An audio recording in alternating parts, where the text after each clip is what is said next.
हा सत्संग संत रामपालजी महाराजांचा असून मराठी भाषिक भक्त समाजास सहज समजावे म्हणून हिंदी भाषेतून मराठी भाषेत रूपांतरित करण्यात आलेला आहे.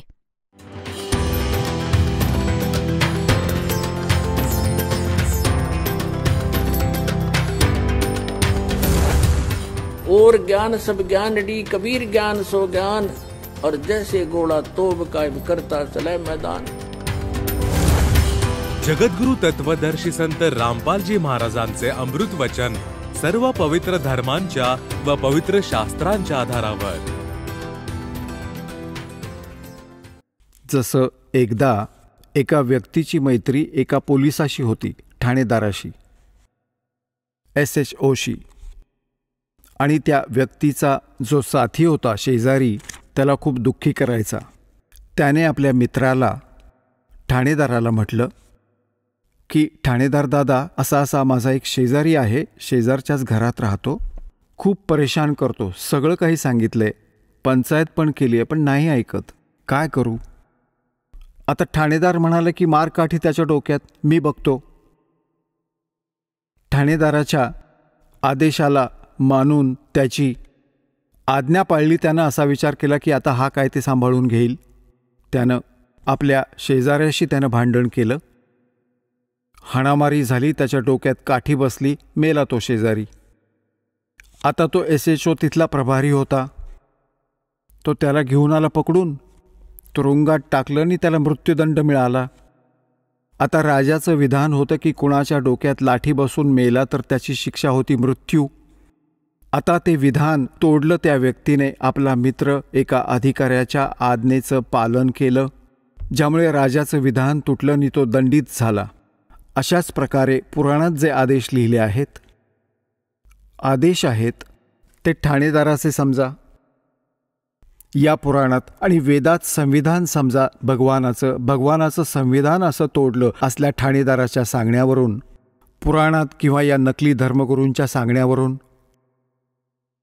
या शास्त्रविरुद्ध साधना सांगणाऱ्या आचार्यांच्या, शंकराचार्यांच्या आदेशांवरून आपण जर क्रिया केल्या तर आपण दंडितच होऊ, आपण पितरच होऊ, म्हणजे मरणाची शिक्षा मरणाचीच मिळेल.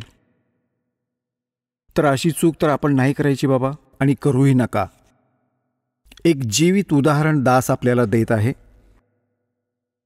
माझे पूज्य गुरुदेवजी ब्राह्मण वर्णात जन्मले होते.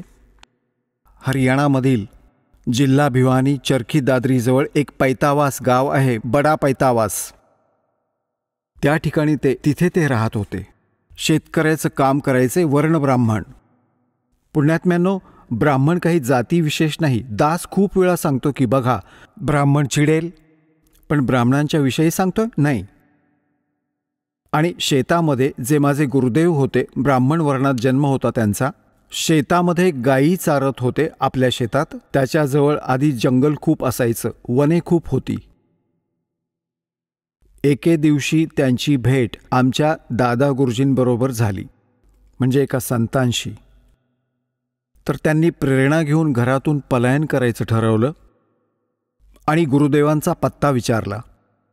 सर्व ज्ञानाने परिचित होऊन ते शेतात संध्याकाळच्या वेळेला गायी चारत होते. आणखीही काही साथी गोपाळ होते. तर त्यांना हे म्हणाले की मी फ्रेश होऊन येतो, मला वेळ लागला तर तुम्ही पशूंना घेऊन जा, मी नंतर येईन. ते जंगलात गेले, घनदाट. ते सर्व गुराखी गायी घेऊन गावात परतले. आता संध्याकाळी बराच वेळ झाला आणि ते आले नाहीत. त्यांचं बालपणीचं नाव, गावातलं नाव हरिद्वारी होतं, पंडित हरिद्वारी. मग त्यांनी आपलं नाव बदललं होतं, कुठं कोणी ओळखू नये म्हणून. घरातून निघून आले होते ते. तर त्यांनी काय केलं, आपले जे कपडे घातले होते ते त्यांनी काढले. 2 जोड घेऊन गेले होते घरातून ते कपड्यांचे. एक जोड वेगळा होता, कोणाला दाखवला नाही. जे कपडे घातले होते ते त्यांनी फाडून टाकले.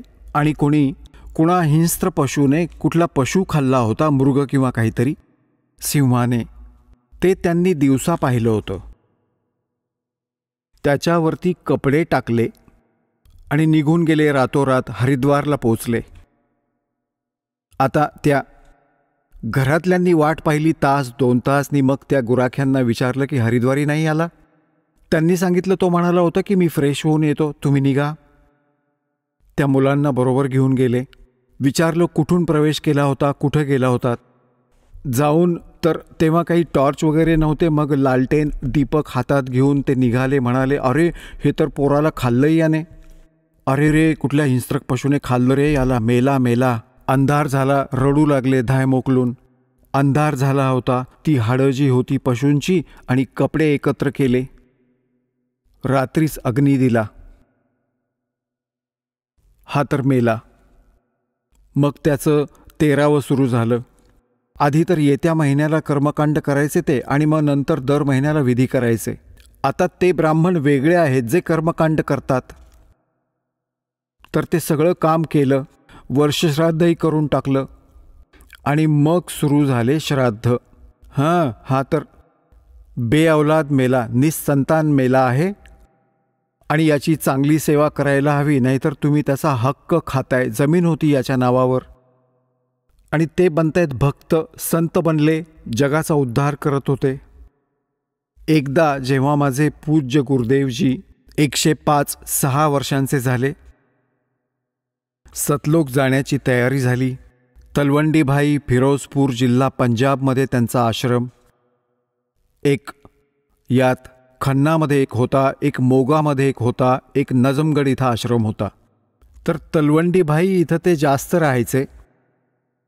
तर तिथून दासला त्यांनी आदेश दिलेला होता नाम देण्याचा. त्यांच्या उपस्थितीत बहुसंख्य शिष्य दासांचे झाले होते. 2 मुलांची सेवा त्यांच्या चरणी होती, त्यांना सेवेत ठेवलेलं होतं. तर त्यांचा संदेश आला की गुरुजी इथं पैतावासला आले आहेत. तर दास देखील 3-4 भक्तांना घेऊन पोचला गाडीने. तिथं पाहिलं गुरुजी बसलेले, प्रणाम केला. मग त्यांच्या एक वहिनी होत्या, त्या 92 वर्षांच्या होत्या, 92 इयर्स ओल्ड होत्या. त्यांच्याशी बातचीत झाली. आम्ही त्यांना विचारलं की माताजी, जेव्हा आमचे गुरुदेव इथून निघून गेले तेव्हा काय वाटलं तुम्हाला? त्या म्हणू लागल्या की मी असं ऐकलं होतं की यांचा मृत्यू झालाय. मला म्हणे एक दीर होता, आणि त्याला असं जंगलात कुण्या एका पशुने खाल्लं होतं, हिंस्र पशुने, आणि मी आले तेव्हापासून यांची श्राद्ध करत होते. आणि 70 श्राद्ध मी स्वतःच्या हातानं घातली यांची. आणि कधी काही घरात उलटं सुलटं विपरीत घडलं, नुकसान झालं, पशु गेले, पीक गेले, आम्ही आमच्या गुरुजी ब्राह्मणांकडे जायचो. त्यांची ती जन्मपत्रिका वगैरे वाचायचो. ते असं म्हणायचे की तुमचा हरिद्वारी निस्संतान मेला आहे, आणि तो तुम्हाला लाभत नाही, तुमची हानी करतो. त्याचे 5ही कपडे शिवा, त्याची ती श्राद्ध नीट पद्धतीने घाला, अमुक तमुक करा. तो जे काही सांगेल ते सगळं करतो आपण. आणि तरीही तो म्हणायचा की नीट श्राद्ध झालं नाही, पुढच्या वेळेला मी करेन नीट. 70 श्राद्ध घातली आहेत, आणि आता हा इथं बसलाय. आता मी म्हणू लागलो, माताजी बघा, गीताजीमध्ये मनाई केली आहे 9व्या अध्यायाच्या 25व्या श्लोकात की भूत पुजल्यावर भूत होणार, पितर पुजले तर पितर होणार. ही पूजा नाही करायला पाहिजे. आणि हे आपल्यासमोर जीवित उदाहरण आहे. मूर्ख बनवत होते हे आपल्याला. आणि ती साधना, ते सगळं खरं थोडंच होतं या लोकांचं. हे निदान आता तरी सोडून द्या सगळं. त्या म्हणाले, नाही बाबा, या तर जुन्या गोष्टी आहेत, ह्या कशा सोडणार? आपण खड्ड्यात गेलो तरीही सुटत नाही, म्हणजे कमाल झाली. स्वतःच्या डोळ्यांनी पाहतीये, स्वतःहून म्हणते की मी याची 70 श्राद्ध घातली, पिंड भरली, पितर बनवलं त्यांना. आणि हे पितर नाहीत तर सगळ्यांचा उद्धार करणारे तर महापुरुष बनले. लाखो लोकांचा उद्धार केला त्यांनी. आता तरी श्राद्ध करू नका, मूर्खांचं ऐकू नका.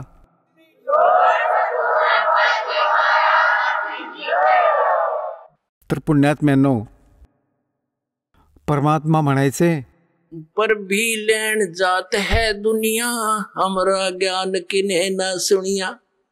ते तिथे धक्के खायला जातात ना तीर्थांवरनी, आणखी कुठं कुठं. आमचं ज्ञान कुणी ऐकलंच नाही. आता पुण्यात्म्यांनो, ही तीर्थ कशी बनली?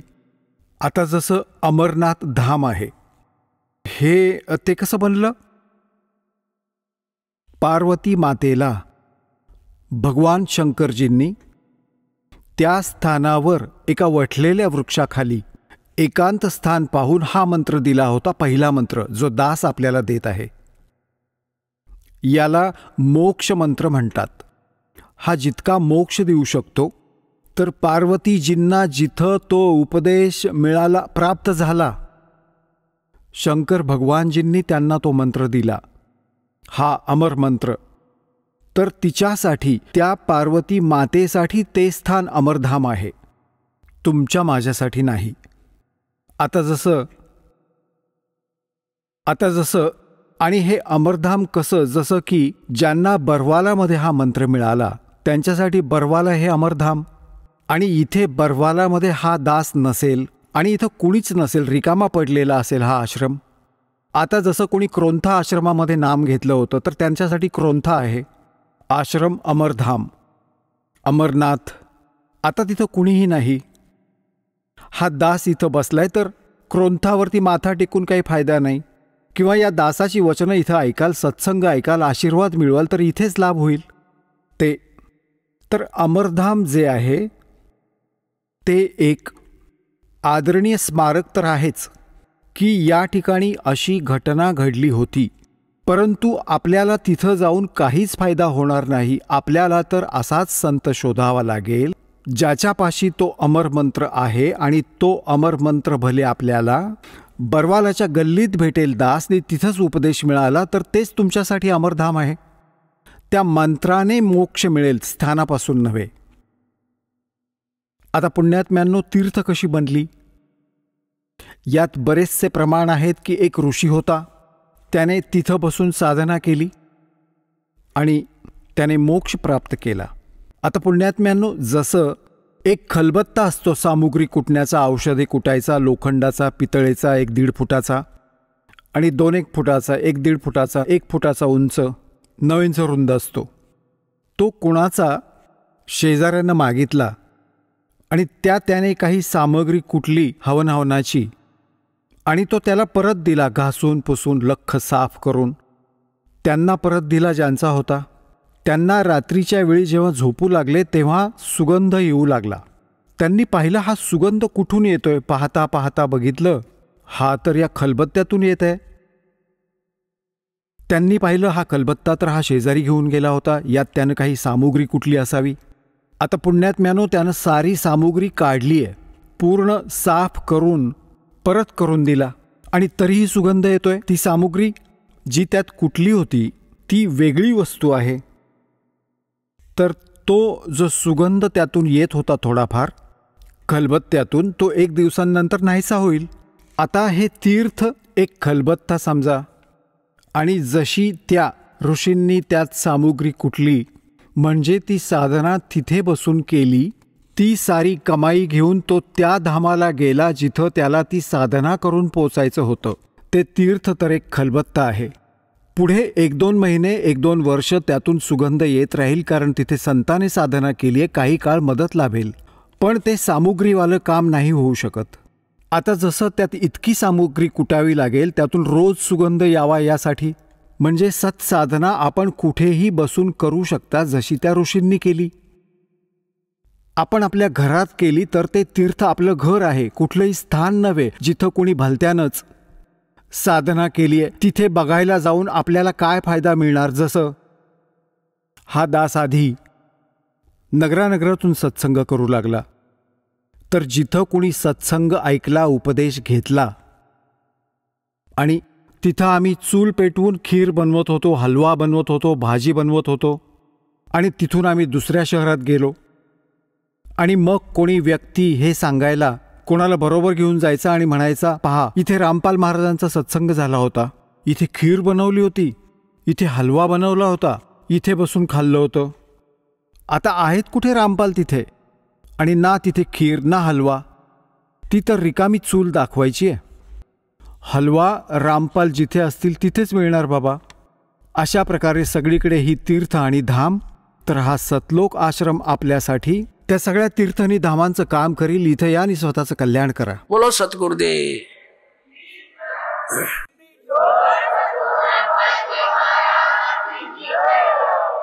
परमपिता परमात्मा,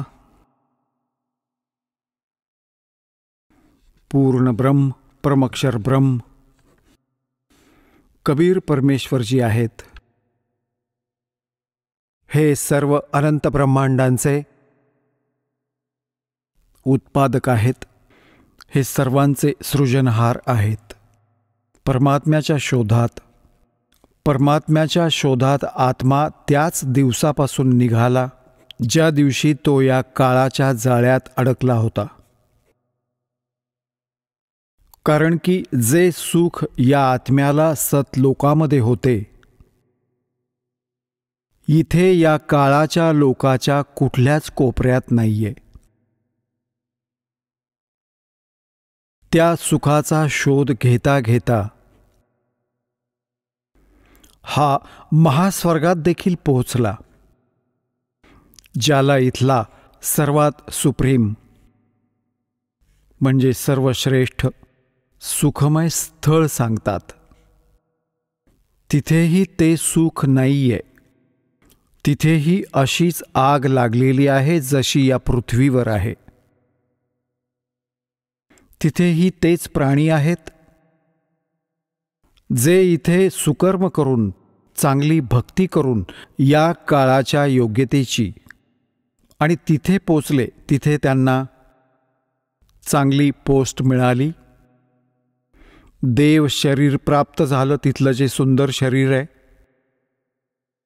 आणि जो इथे रागद्वेष, हा कामक्रोध, मोह, लोभ, अहंकार हे सारे विद्यमान आहेत, खचाखच भरलेले आहेत वरच्या लोकात राहणाऱ्या प्राण्यांमध्ये. तर तिथेही हे असाच आपला टाइमपास करत मग नरकात पाठवले जातात. नरकाचा काळ पूर्ण करून मग हे 84 लाख योन्यांमध्ये भटकत राहतात. पुण्यात्म्यांनो, परमात्मा प्राप्त करण्याची जी साधने आहेत ती भिन्न भिन्न नाही आहेत. एकच मंत्र आहे, एकच विधी आहे. म्हणजे एक सारख्याच त्या सर्व क्रिया आहेत. आणि आपण परमात्म्याच्या प्राप्तीसाठी प्रयत्न करत करत आपल्या जीव पात्रतेच्या विचाराने आणि अन्य लोकवेदांच्या आधारे महापुरुषांना भेटतो. कारण की हे विशेष करून हिंदू धर्मांच्या प्राण्यांमध्ये, पुण्यात्म्यांमध्ये एक विशेष आस्था आहे परमात्म्याची. आणि त्यांना इतके ज्ञान आहे सद्ग्रंथांच्या आधारे की गुरुविना मोक्ष नाही मिळत. हा तर प्रत्येक हिंदू धर्माच्या पुण्यात्म्याचा, मग तो कोणी भक्ती करतो किंवा नाही करत, तर तोही हे जरूर अवश्य म्हणतो की गुरुविना मोक्ष नाही. तर अशी व्यवस्था अन्य कोणत्याही धर्मात राहिली नाही. जशी शीख धर्मामध्ये गुरु परंपरा होती, पण नंतर ते केवळ गुरु ग्रंथ साहेब यांनाच गुरु मानून आपली अध्यात्म क्रिया करू लागले. परंतु वक्त गुरुचं असणं अनिवार्य आहे.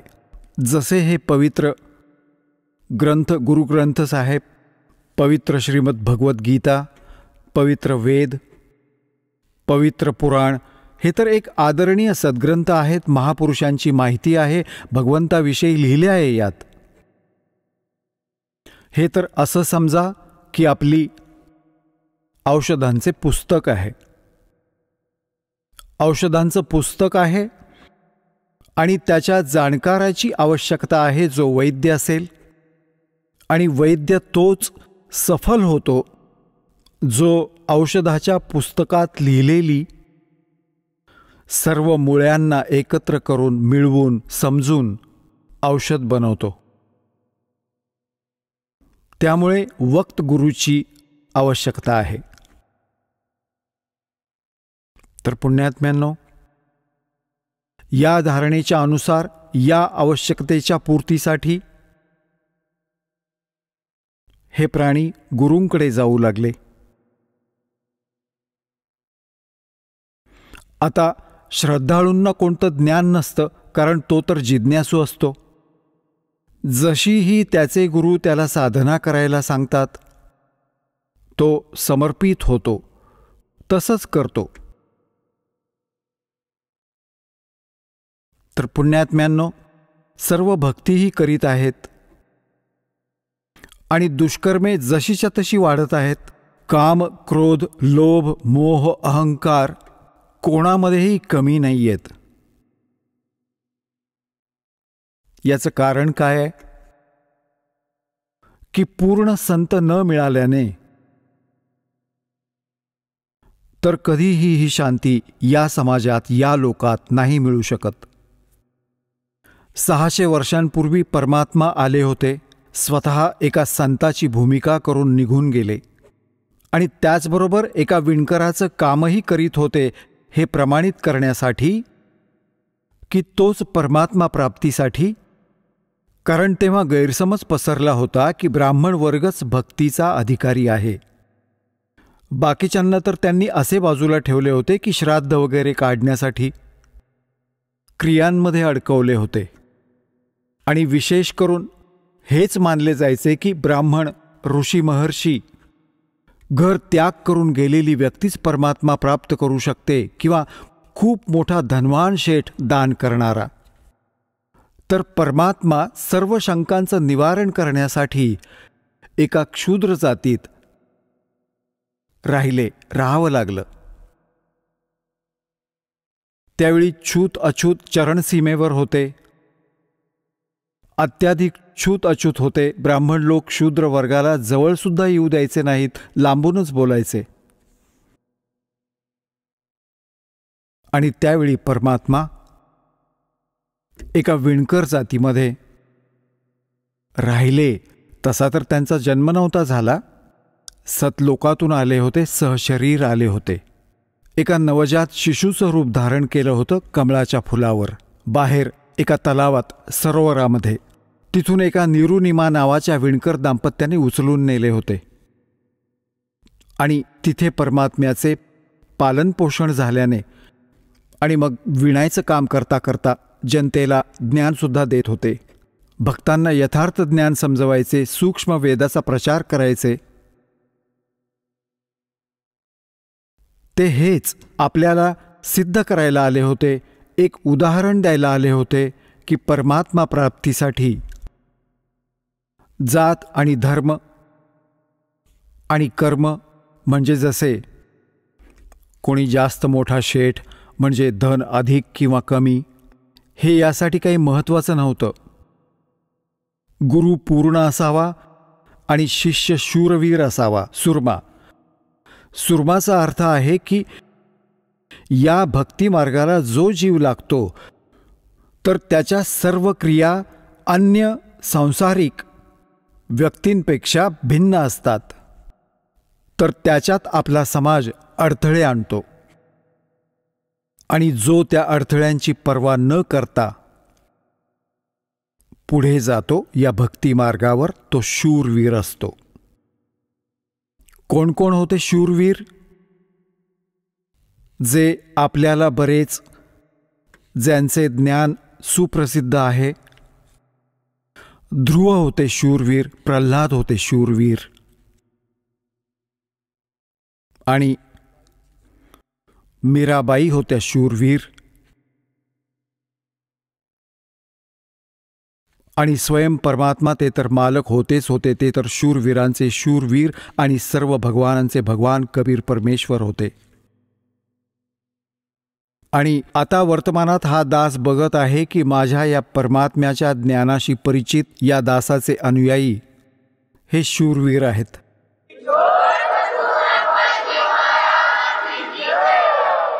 कारण की क्रोधाकांडाच्या दरम्यान या दासाला एवढं बदनाम केलं होतं, खोटं, आणि एवढा त्रास दिला गेला परमात्म्याच्या लेकरांना. पण हे शूरवीर होते, ना कोणाशी भांडले ना घाबरले. संतांचा हाच एक नियम असतो, लढायचंही नाही आणि घाबरायचंही नाही. तर परमात्मा साथ देतो. आज आपण सफल झालो. पूर्ण विश्वामध्ये हे ज्ञान पोहोचेल. परमात्म्याची साथ आपल्यासोबत राहिली आणि राहील, कारण हे काम त्याच परमात्म्याने सुरू करवले आहे ना. आमचा हा काही खानदानी पेशा. दादा परदादा आई वडिलांनी कधी हे काम केलेलं नाही.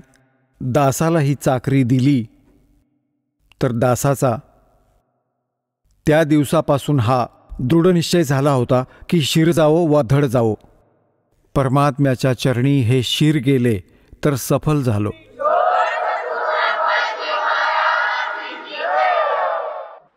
तर पुण्यात्म्यांनो, आपलं सौभाग्य आहे की काळाच्या दूतांनी परमात्म्याच्या या अनमोल धनाला पाताळात डांबलं होतं. म्हणजे असं समजा की कचऱ्याच्या ढिगात खूप खोल दाबून ठेवलं होतं. आता या दासावर कृपा झाली. कृपावंत कबीर भगवानांची साथ या दासाला आहे. तर आता या धनाची आपल्याशी ओळख होत आहे. इतक्या संघर्षानंतर सन 1994 दासाला परमात्म्याने आदेश दिला होता गुरुदेवांनी दीक्षा, उपदेश व सत्संग करण्याचा. आणि आज सन 2012 उजाडलं. जवळजवळ 18 वर्ष झाली संघर्ष करत -0तून भक्तीला वर उभारलं आहे परमात्मा कबीरजींच्या दयेनं. बिलकुल नामोनिशाण नव्हतं, ना भक्तीचं ना देवाचं. परमात्म्यासाठी तर सगळेच तरसले होते. जसा हा दास प्रथम हनुमान पुजारी होता आणि मंगळवारचं व्रत ठेवायचा. सालासर एक मंदिर आहे हनुमानजींचं आणि त्यात एक विचित्र मूर्ती ठेवली आहे. हे भगवान, आता हसू येतं स्वतःच्या कर्मावर. काळीची मूर्ती बनवली कुणीतरी, मग देखादेखी जाऊ लागले. तिथे धक्के खायचो आम्ही. बघा, काळाने असा जुलूम केलाय. तत्वज्ञानाचं तर नामोनिशाण मिटवलं आणि कोरी बकवास समाजात पसरवली या नकली गुरूंच्या द्वारे. तर पुण्यात्म्यांनो, ही कृपा झाली भगवानाची. कुठे तुम्ही बघता 4 विटा लावल्या आहेत, तिथेच कुत्रे मुततात, तिथेच बसतात आणि तिथे आपण डोकं टेकायला जातो. हात तुमची. तिथे जर पूर्ण दिवस रडून मेलात तरी कोणी विचारणार नाही की का रडतोयस या दगडासमोर. तर यामुळे वक्त गुरुची आवश्यकता असते आणि त्यांच्या ज्ञानाच्या आधारे भक्ती साधना केल्याने कल्याण होते. आता ही किती दुष्कर्मे वाढली, दारू, मांस, तंबाखूची, आणि याला विकास मानतो आपण. ही मोठी मोठी घरे असतील, कार असतील आणि खोटी स्तुती करतात. आणि मग लग्नाच्या वेळी एक वेगळाच ड्रामा रचतात. पुण्यात्म्यांनो, हे भक्ती मार्गात नाही चालणार. ठीक आहे, संसार भक्ती नाही करत, त्यांनी काहीही करावं. ते तर या विद्यालयाचे ते विद्यार्थीच नाही आहेत. हे विद्यार्थ्यांसाठी लागू आहे की ना विडी ओढावी, ना तंबाखू खावी कोणत्याही प्रकारे, ना मांस खावे आणि ना दारूचा उपयोग करावा आणि नाही ड्रामेबाजी करावी, ना जन्मदिन मनवावा, ना असा विवाहासाठी वायफळ खर्च करावा. सिंपल विवाह करा बाळांनो आणि भक्त बनून पहा किती आनंद मिळतो. बघा, लोकांनी दिखावा ड्रामा किती करावा याला अंत नाही. सुरुवात आपण पाहिली, कोणी 1100 रुपये दान कोणाला देतात. साऱ्या गावात चर्चा होते. मग 2100 दिले, परत फेल झाला. मग एकाने 5100 दिले, तो मग 21वाला फेल झाला. मग एकाने 11,000 दिले आपल्या मुलीला दानात आणि एक मोटरसायकल दिली, मग एक कार दिली. तर हे एक वायफळ आहे बिनकामाचं. मुलांना परमात्म्याशी जोडावं, परमात्म्याचं नाव घेऊन, आणि हा राम नामाचा हुंडा मुलीला द्या, तो सदा साथ देईल. एक वेळा आपण देऊसुद्धा मुलीला, काय किती दिवस त्यातून ती गुजराण करू शकते. आणि मग गरीबा घरची मुलगी श्रीमंताच्या मुलीला बघून हिरमुसून जाते. तिला न जाणो किती दुःख होत असेल. तर अशा प्रकारच्या वायफळ गोष्टी आपल्याला समाजातून संपवाव्या लागतील. खास करून भक्त समाजाला तर यामध्ये अग्रेसर राहावेच लागेल. ह्या दासाच्या संघर्षात आपल्याला सहयोग द्यावा लागेल. हे पूर्ण चुकीचं आहे, भक्तिबाधक आहे. ज्याला 2-3 मुली होतात, झोप उडून जाते त्या आईवडिलांची, आणि मुलगी याच कारणामुळे आपल्यासाठी ओझं बनली. एक गायीसारखा आत्मा असतो मुलीचा. आम्ही खूप पाहिलंय. मुलगा आणि मुलगी भाकर खातायत. मातापितांपैकी कोणी म्हणतात मुलाला, एक ते काम कर. तसंही म्हणतात, एक काम कर. हे म्हणतात, बाळा तू का नाही करत? आणि मुलगी भाकर खात असेल तर खाणं सोडून तशीच उठून निघेल आणि ते काम करून येईल. आता आपण तिला ओझं का बनवलं? आपल्या ड्रामेबाजीमुळे, आपल्या वायफळ गोष्टींमुळे, हुंड्याच्या कारणाने. तर अशा प्रकारे प्रत्येक प्रकारच्या वाईट चालीरीती आपल्या समाजात घर करून आहेत. याबद्दलही आपण खूप गंभीरपणे विचार करून एक मर्यादा आखावी. हा उद्देश असा नाही की मी म्हटलं आणि तुम्ही सुरू केलं. नाही, हे नियम नका समजू, ही आवश्यकता समजा. या भक्ती मार्गात बाधक समजा या नियमांना तोडणं. तर अशा प्रकारे आपल्याला भक्ती आपली वाढवावी लागेल अजून. आता पुण्यात्म्यांनो, आपल्याला परमात्मा प्राप्तीसाठी जो काही आदेश असतो गुरुजींचा तो पाळलाच पाहिजे. कारण गुरुदेवांना माहीत असतं की ते मास्टर असतात या मार्गाचे.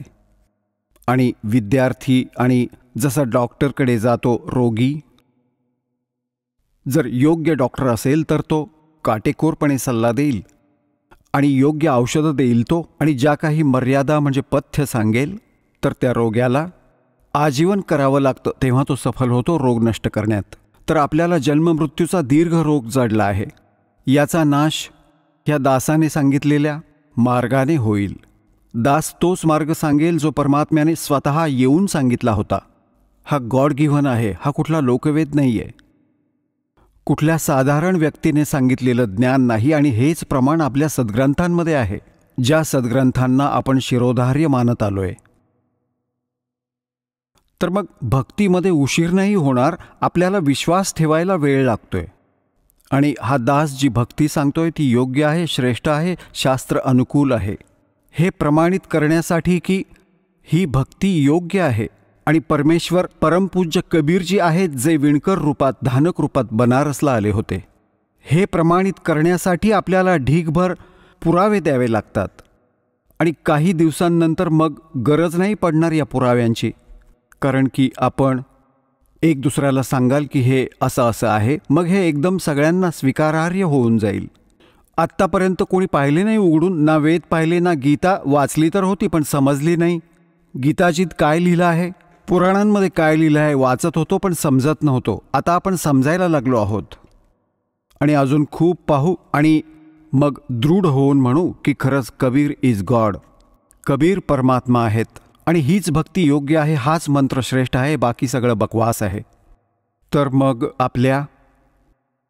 आपल्याकडून ऐकून अन्य व्यक्ती देखील या गोष्टींवर विचार करतील आणि कोणी प्रमाणित करू इच्छित असतील तर सद्ग्रंथ आपल्या जवळ आहेत. आपण स्वतःसुद्धा विश्वास दृढ कराल तर अशा प्रकारे या पूर्ण विश्वात मालकांचा आदेश आहे, त्यांची निर्धारित वेळ आहे की आता या सगळ्या काळात पूर्ण विश्वात एकच भगवान असतील, एकच ज्ञान असेल आणि भक्तिविधी त्या भगवानाची एक आहेच, वेगळी होऊच शकत नाही. जसं आंब्याच्या झाडाचं रोप लावण्यासाठी आंब्याच्याच बीजाचा उपयोग करावा लागेल, दुसरं कुठलं आंब्याचं बीज होऊच शकत नाही. तर परमात्मा प्राप्तीसाठी जो मंत्र आहे त्याच्या व्यतिरिक्त दुसरी कुठली साधनाच नाही. बाकी तर बाभळीची बीजे वेगळी आहेत, अन्य साधना ज्या सिद्धी प्राप्त करण्यासाठी आहेत ती वेगळी गोष्ट आहे, त्याची आपल्याला गरज नाही. तर पुण्यात्म्यांनो, सर्वात आधी आपल्याला गुरुची आवश्यकता असते. गुरु बिन माला फेरते, गुरु बिन देते दान, गुरु बिन दोनों निष्फल हैं, चाहे पूछो वेद पुराण। गुरु बड़े गोविंद से मन में देख विचार, हरि सुमरे वो रह गए, गुरु सुमरे होवे पार। गुरु बड़े गोविंद से मन में देख विचार। तर परमात्मा म्हणतात, गुरु गोविंद दोनों खड़े काके लागू पाए। बलिहारी गुरु अपना जिन गोविंद दियो मिलोय। 7 द्वीप 9 खंड में गुरु से बड़ा ना कोई। करता करे न कर सके गुरु करे सो होवे। सतगुरु के उपदेश का लाया एक विचार। जय सतगुरु मिलते नहीं जाते नरक द्वार। नरक द्वार में दूत सब करते खेचा तान। उनसे कभू ना छूटते फिर फिरते चारों खानी। 4 खानी में भरमते कबहू ना लगते पार। सो फेरा सब मिट गया मेरे सतगुरु के उपकार। 7 समुद्र की मसी करूं लेखनी करूं बन राय। धरती का कागज करूं गुरु गुण लिख्यो न जाए।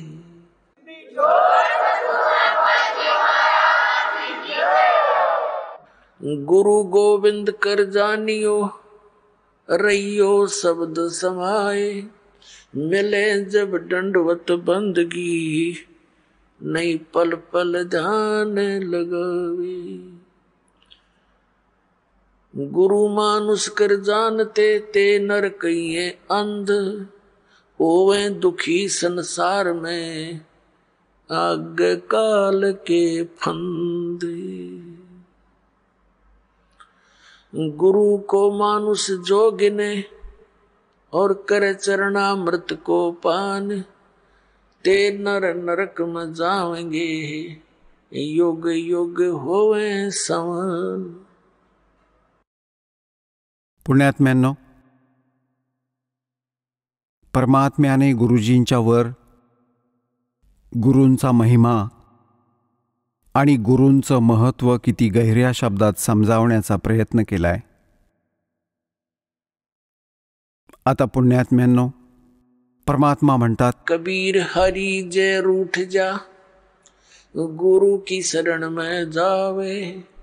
कहे कबीर गुरु रूठ गए तो हर ना करे सहाय. आता काय सांगतात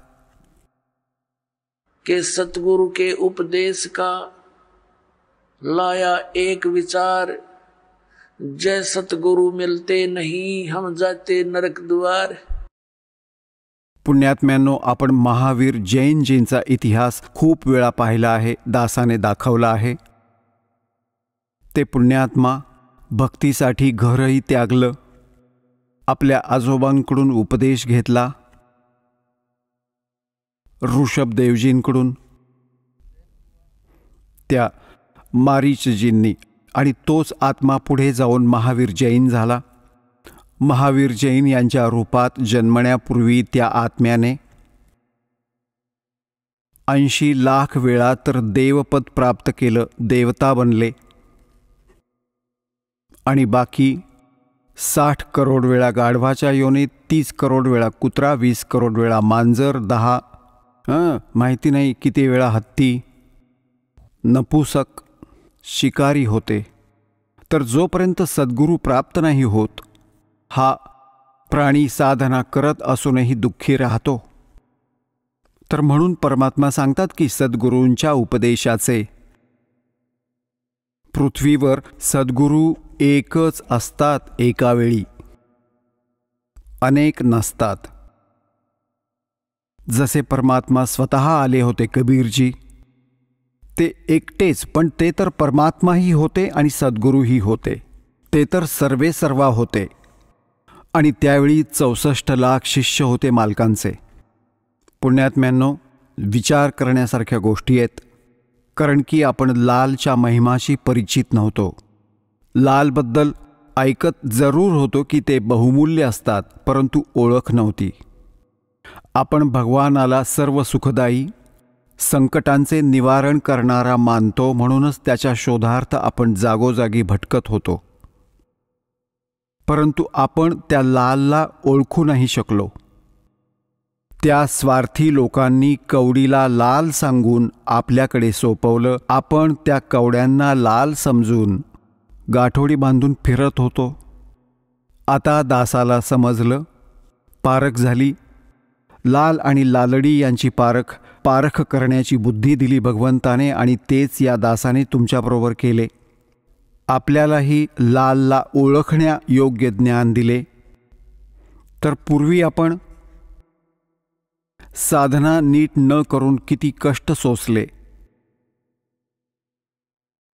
त्या परमात्म्याने स्वतःच येऊन हे ज्ञान दिले, स्वतःची ओळख स्वतःच करून दिली. तर काय सांगतात की तर भक्ती करत असताना देखील त्या महापुरुषाची काय दुर्दशा झाली, कारण की त्यांना सद्गुरू नाही मिळाले. 600 वर्षांपूर्वी परमात्मा स्वतः आले. 64 लाख शिष्य होते त्यांचे, आणि एकटे सद्गुरू होते, एकटेच नाम देत होते. आणि पुण्यात्म्यांनो, तेव्हा ना कुठला मीडिया होता, ना कोणी पुस्तकांचं लेखन करून कुठे पाठवू शकत होते. आदरणीय धरमदास साहेबजींनी कबीर साहेबांची वाणी लिपिबद्ध करून ठेवली होती, परंतु ती सतत एवढी हाताने लिहायला तर 10 वर्ष तर लागतील त्याला. तर असंही आजकाल जसं परमात्म्याने दया केली आहे, अक्षरज्ञान दिलं, पेपर दिला, त्यावर पुस्तकात परमात्म्याचा महिमा लिहून आम्ही तुम्हाला पाठवला पुस्तकांच्या रूपात. मग ही इलेक्ट्रॉनिक सिस्टीम परमात्म्याने दिली, सीडीची ही बनवून दिली, चिप दिली गेली, परमात्म्याने दिलेली ही गॉड गिव्हन इन्स्ट्रुमेंट्स आहेत. हे मनुष्याच्या स्तरावर बनवलेले नाही आहेत, हे विसरा तुम्ही. हा मनुष्य 4 युगांमध्ये हाच होता. एका गाडीला 6 खेचरं जोडून रथ बनवून खेचत फरफटत न्यायचे. ही AC कार बनवली, विमानं बनवली, आणि ही इंटरनेट बनवली. हे परमात्म्याने दिलेले आहे हे. आणि या काळाने याचा दुरुपयोग सुरू केला. यात चित्रपट पाहू लागले, नाचू गाऊ लागले, समाज बिघडवून ठेवला. पण आता सुधरेल. इथे कोणताही पदार्थ असतो त्यात गुण आणि अवगुण दोन्ही असतात, परंतु आपण अवगुणांना त्यागून गुण ग्रहण करू, आपल्याला ज्ञान मिळेल. तर मतितार्थ असा आहे की 64 लाख शिष्य असणं त्यावेळी एका धानकाचे, विणकराचे, हा काही लहान मुलांचा खेळ नाहीये. ज्याला आपण एक शूद्र म्हणायचो, एक कवी म्हणून सीमित करून ठेवलं होतं, फायनली बंद करून टाकली होती त्यांची फाईल. आता ती फाईल पुन्हा उघडली आहे त्या भगवानाची. ते परमात्मा आहेत, आपले पिता आहेत.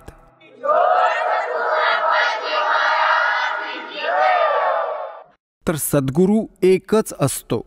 तर ते परमात्मा स्वतः सद्गुरूही होते आणि ते परमेश्वरही आहेत.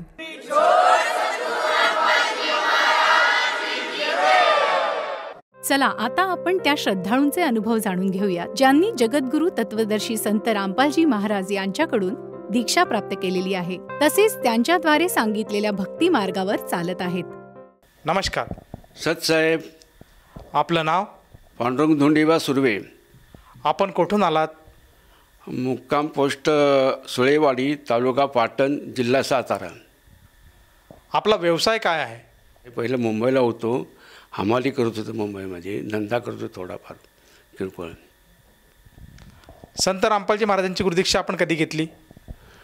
11/9/22. संत रामपालजी महाराजांची गुरुदीक्षा घेण्या अगोदर आपण व आपला परिवार कोणती भक्ती साधना करत होतात? मुंबईला गेल्यानंतर आम्हाला असे लोक मिळाले की ते इंचगिरी संप्रदायामध्ये सामील असणारे. तिथं मग आम्ही 30 वर्षे भक्ती केली. पंढरपूरला जाणे, कोल्हापूरला जाणे, म्हणजे वर्षातून बघा 10 दिवस आम्ही ही यात्रा करत होतो. संपूर्ण महाराष्ट्रभर फिरलो आम्ही. की ही यात्रा पुन्हा नंतर पंढरपूरला येऊन मग पुन्हा नंतर आम्ही आमच्या घरी यायचो. असे वर्षभर, असं 30 वर्ष आम्ही तिथं सेवा केली होती. आम्ही ते पेनचे लक्ष्मण महाराज आहेत ना, त्यांना त्या सद्गुरूंना आम्ही शरण गेलो होतो. ते सोमनाम आम्हाला त्यांनी दिल्याने त्या सोमनामात आम्ही विचार भरपूर 30 वर्षे केला. सर, जसं तुम्ही सांगत आहात की आपण पूर्वीपासूनच एक वारकरी संप्रदायाची भक्तिविधी आपण करत होतात, त्याचप्रमाणे आपण गुरुसुद्धा धारण केले होते आणि गुरूंनी जे नाममंत्र आपल्याला दिले होते त्या नाममंत्राचा आपण जप करत होतात, साधना करत होतात. तर संत रामपालजी महाराजांच्या ज्ञान आपल्याला कसं कळालं आणि आपण त्यांच्या ज्ञानात का आलात? पूर्वीपासून अशी आम्हाला एक सवय होती की सकाळच्या पारी 5:30 पावणे 6ला सह्याद्रीवरती अभंगवाणी लागायची. मग ज्ञानेश्वर महाराजांचे, तुकोबारायांचे, असे ज्या संतांचे अभंग लागायचे ते आम्ही सकाळी अभंग 1 तास अर्धा तास लावायचो. असं एक दिवस लावता लावता आम्हाला लोकशाहीवरती माझं बटन गेलं आणि लोकशाही लागल्यानंतर 5:45 वाजता संत रामपालजी महाराजांचा असा मला जो ब्रह्मविद्ये जो दिसला, तो कबीर भगवंताचा आणि त्यांचा तो ब्रह्मांड असं पाहिल्यानंतर मला असं वाटलं की हे काय विश्व आहे, की जसं याला विश्व दावल्यागत झालं श्रीकृष्णानं अर्जुनाला. आणि मग रोज आम्ही सकाळच्या बारी ते प्रवचन 1 तासभर ऐकायचो. असं 6 महिने आम्ही प्रवचन ऐकलं.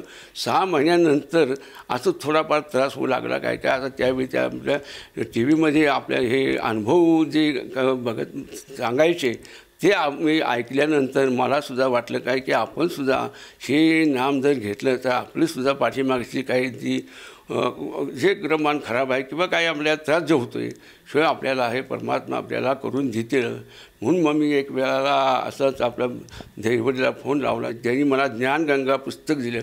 ते पुस्तक मी 1 महिना वाचलं. 1 महिन्यानंतर मसूरला गेलो. मसूरला तिथं सत्संगत होती, तिथं मला नामदीक्षा मिळाली.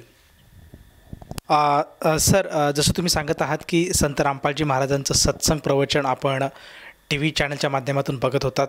जवळजवळ 6 महिने आपण त्यांचं सत्संग ऐकलं. त्याचप्रमाणे संत रामपालजी महाराजांचे जे पुस्तक लिहिलेलं आहे ज्ञानगंगा, या पुस्तकाचं सुद्धा आपण अध्ययन केलं आणि त्यानंतर आपण संत रामपालजी महाराजांच्या शरणात आलात. मला हे विचारायचं की आपला जो पिंड आहे हा सुरुवातीपासून भक्तीचा पिंड होता. भक्ती साधनात लीन असताना आपल्याला संत रामपालजी महाराजांनी असा काय मार्ग दाखवला की आपण त्यांच्याकडे आकर्षित झालात आणि त्यांच्याकडनं आपण गुरुदीक्षा घेतली?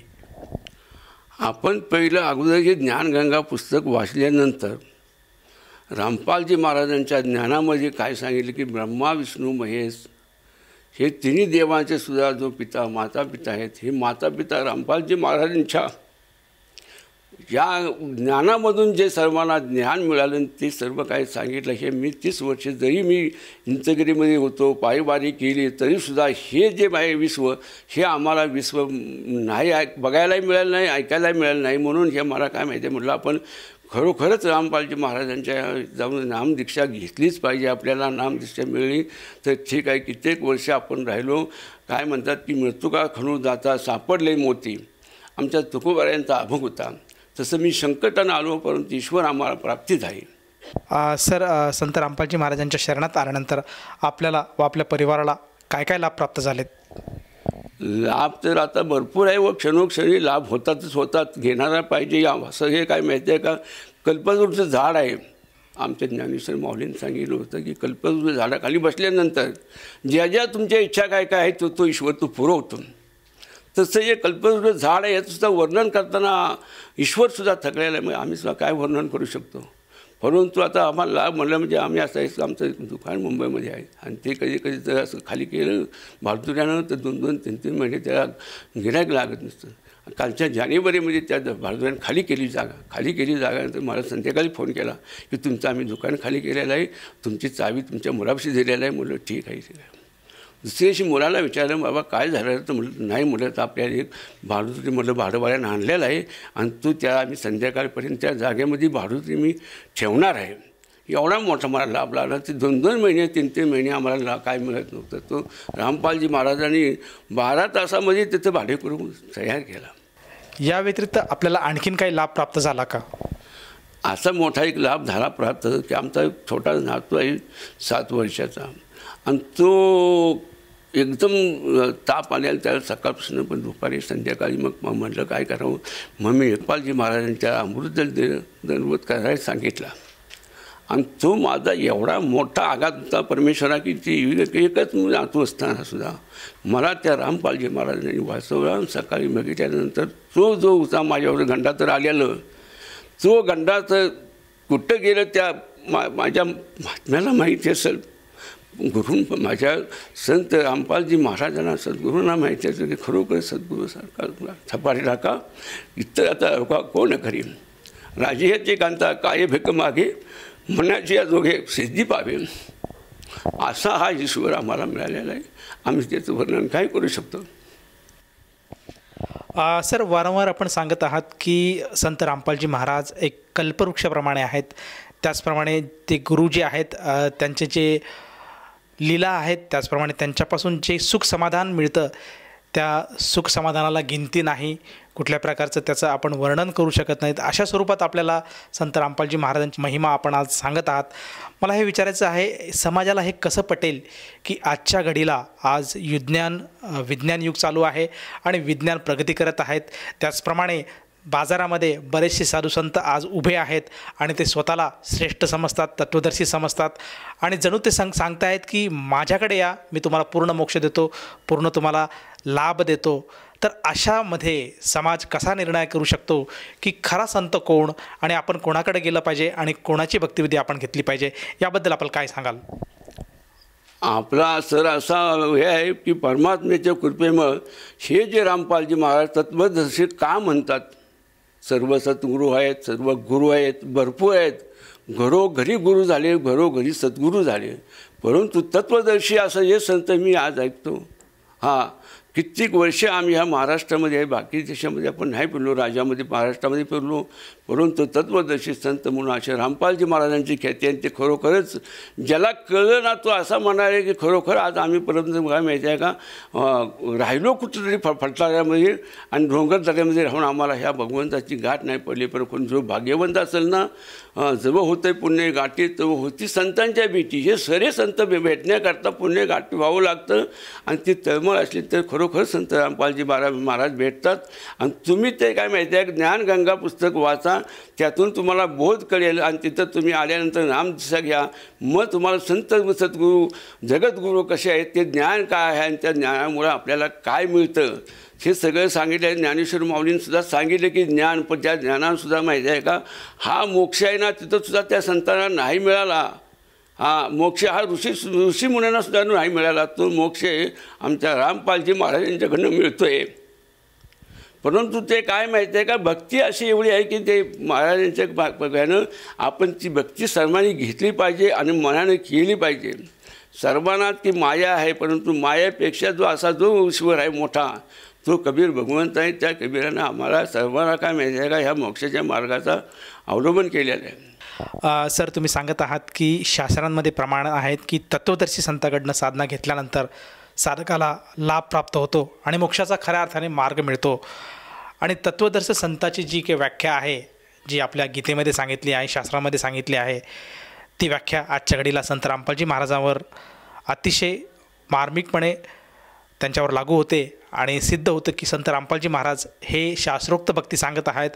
जे काही हिंदू धर्माचे पवित्र धर्मग्रंथ आहेत, जसे गीता आहे, वेद आहे, पुराण आहे, त्याचप्रमाणे अन्य जे धर्माचे ग्रंथ आहेत, जसे इस्लामिक धर्मग्रंथ जर तुम्ही म्हटला तर तुम्हाला कुराण शरीफ आहेत, त्याचप्रमाणे ख्रिश्चनांचं बायबल आहे, त्याचप्रमाणे शिखांचं गुरुग्रंथ साहेब आहेत. या सर्व शास्त्रांमध्ये जे प्रमाण आहेत, जो परमेश्वर आहे, जो परमात्मा आहे, त्याचं नाव काय, तो कुठे राहतो, त्याची साधना काय आहे, हे ज्ञान आज संत रामपालजी महाराज समाजाला देऊ पाहत आहेत. तर या भावनेतनं एखाद्या साधकाला वाटलं की आपणसुद्धा संत रामपालजी महाराजांची गुरुदीक्षा घ्यायला काही हरकत नाही आणि त्यांच्या ज्ञानात येण्यासाठी कुठलाही त्यांच्या मनामध्ये प्रश्न आज जर उद्भवत नसेल आणि त्यांना संत रामपालजी महाराजांशी जोडायचं असेल तर ती व्यक्ती संत रामपालजी महाराजांच्या शरणात कशी येऊ शकेल. आपल्याला हे ज्ञानगंगा पुस्तक आपल्याला विनामूल्यसुद्धा मागून तुम्हाला तुमच्या घरपोच करतात. मग कुठेही असू, तुम्ही साताऱ्यामध्ये असा, कोल्हापूरमध्ये असा, सांगलीमध्ये कुठेही असा, तुम्ही जे पुस्तकावरती याच्यावरती जे फोन नंबर दिलेला आहे त्या फोनवरती तुम्ही जर फोन करून विचारलं का नाही तर तुम्हाला विनामूल्य ज्ञानगंगा पुस्तक मिळू शकतं, जगण्याचा मार्ग मिळू शकतो आणि त्यातून तुम्हाला ज्ञान काय व्हायचं काय नाही करायचं हे तुम्हाला घ्यायलाच पाहिजे. असं ज्ञान हे तुम्ही वाचल्यानंतर कळू शकतं की रामपालजी महाराजांचं ज्ञान आपण आता घेतलंच पाहिजे. आणि त्या ज्ञानामुळं तुमचा हा जो देह आहे ना अपवित्र देह हा देह अपवित्र आहे पण तो गुरूंच्यामुळे तो पवित्र होतो. हे ज्यावेळी तुम्ही आमच्या रामपालजी महाराजांचं ज्ञान घेशील ना त्यावेळेला मग तुमचा हा देहाचा उद्धार होऊ शकतो. सर, वारंवार तुम्ही संत रामपालजी महाराजांची महिमा गात आहात. तर मला हे विचारायचं आहे की जे आज समाजामध्ये दुःखी कष्टी आत्मा आहेत, ज्यांना खऱ्या अर्थाने परमात्माची शोध आहे, त्यांना परमेश्वर प्राप्तीसाठी ते आज या ना त्या संताकडे जात आहेत, त्याचप्रमाणे देवीदेवतांची पूजा करत आहेत, तीर्थक्षेत्राला जात आहेत. तर अशा सर्वांना, त्याचप्रमाणे जे आपले जुने जे बंधू होते, त्याचप्रमाणे जी संगत आपली जी वारकरी संप्रदायामध्ये होती, त्याचप्रमाणे जे आपल्या एरियातले मित्रपरिवार, आपले आप्तेष्ट नातलग आणि जो भक्त समुदाय आज टी व्ही चॅनलच्या माध्यमातून आपल्याला बघत आहेत, या सर्वांना उद्देशून आपण काय संदेश द्याल? आपली सर्वांना अशी एक ह्या पामराची विनंती आहे की सर्वांना हे देहाचा उद्धार करून घ्यायचा असेल तर आमच्या रामपालजी महाराजांचं नामदीक्षा घ्यावी. जो नामदीक्षेचा असा आहे की सगळे ठिकाणी गुरु नाम देतात परंतु देहाचा उद्धार होत नाही. सर्व ठिकाणी सद्गुरू मिळतात परंतु तुम्हाला ज्ञान देऊन मोक्ष मिळत नाही. पण आमच्या रामपालजी महाराजांची नामदीक्षा घेतल्यानंतर तुम्हाला मोक्षाचं साधन तर आहेच आहे परंतु तुमचा देह पवित्र होऊन तुम्ही सतलोकी जाऊ शकता. एवढी सर्वांना प्रार्थना करतो की तुम्ही लवकरात लवकर हे सतनाम जे आमच्या परमात्म्याकडनं जे मिळत आहे ना हे तुम्ही रामपालजी महाराजांच्याकडनं करून घ्या, नामदीक्षा घ्यावी आणि आपलं जीवन सफल करावं. सर, जसं तुम्ही सांगत आहात की समाजाने संत रामपालजी महाराजांचं ज्ञान एकदा तरी समजून घ्यायला पाहिजे, त्याचप्रमाणे आज जगामध्ये किंबहुना पूर्ण पृथ्वीतळावर आज संत रामपालजी महाराज साधकाला खऱ्या अर्थाने मोक्षाचा मार्ग सांगण्यासाठी आलेले आहेत. हे जर कोणाला पटत असेल आणि त्याला जर संत रामपालजी महाराजांची गुरुदीक्षा घ्यायची असेल तर ती व्यक्ती संत रामपालजी महाराजांची गुरुदीक्षा कशी घेऊ शकेल? भरपूर चॅनलवरती महाराजांचं प्रवचन वगैरे असतं, त्या प्रवचन आपण लावून ते प्रवचन ऐका आणि तिथं मग नामदान आपल्या केंद्राचे आपल्या संपूर्ण जिल्ह्यामध्ये एक नामदान केंद्र आहे तर त्या जिल्ह्यामध्ये नामदान केंद्राचे टी व्हीवरती बघा तिथं तुम्हाला चॅनलवरती पट्टी आहे, त्यांच्या पट्टीखाली नंबर सगळे दिलेले आहेत. ते नंबरवर तुम्ही बघून सर्वांना काय माहिती आहे का जशी तुम्ही जेवढी लवकर कराल तेवढं तुमचा बघा तुमच्या आयुष्याचा कल्याण होऊन जाईल आणि तुम्ही ते नंबरवरती आपल्या आश्रमामध्ये फोन करून तुम्ही तुमचं कल्याण करून घेऊ शकता. सर, जसं तुम्ही सांगत आहात की आज जो आपल्या मुलाखतीचा कार्यक्रम आहे ते बघत असताना टी व्ही चॅनलवर काही मोबाईल नंबर फ्लॅश होतात. त्या मोबाईलवर जर साधकाने संपर्क साधला तर त्याला अगदी आपल्या जिल्ह्याच्या जवळच्या नामदान केंद्राची माहिती मिळेल आणि तेथे जाऊन तो साधक संत रामपालजी महाराजांची गुरुदीक्षा घेऊ शकेल. मला हे विचारायचं आहे की या गुरुमंत्रासाठी, या नामदीक्षेसाठी त्या साधकाला किती पैसे मोजावे लागतात? 1 रुपयासुद्धा मोजावा लागत नाही. विनामूल्य सेवा ही एवढी मोठी सेवा जगामध्ये कुठल्याही जगामध्ये अशी नाही मिळणार. तर इथेही सेवा सगळी आहे, विनामूल्य सेवा आहे. आपण आता सांगितलं की ते पुस्तकसुद्धा तुम्हाला सांगलीमध्ये सुद्धा पुरवण्याकरता आमच्या परमात्म्याची एवढी मोठी सेवा तयारी आहे. तर तुम्ही कधी बी एवढे हे करून तुम्ही त्या नंबर हे करून तुम्ही रामपालजी महाराजांची नामदीक्षा घेऊ शकता. धन्यवाद सतसाहेब.